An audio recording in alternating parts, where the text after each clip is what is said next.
de l'Ajuntament de Reus i en concret des de la Regidoria de Salut.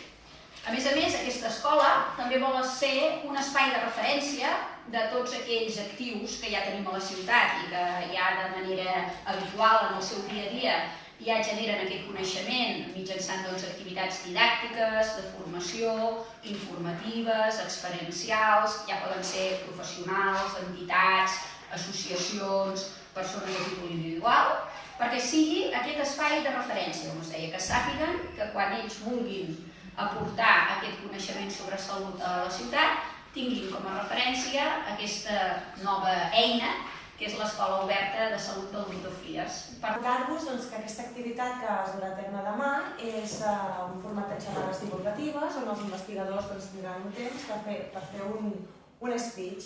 L'objectiu és pensar tota la recerca que ells estan fent al públic de peu i així poder entendre els mecanismes que l'investigador té, des d'esbrinar què fa un científic a un supermercat i com ho trasllada, o com la intel·ligència artificial pot detectar o pot fer programes sobre retinopatia, etc. Tots aquests temes són els que es veuran demà.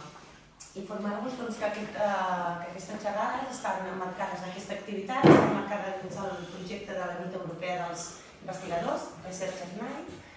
És un projecte europeu i és el primer any que tant Tarragona com Reus acull aquest projecte. Es fa a 30 països del món, a 300 ciutats alhora. Això comença avui i finalitza demà. I res més, que som de l'Institut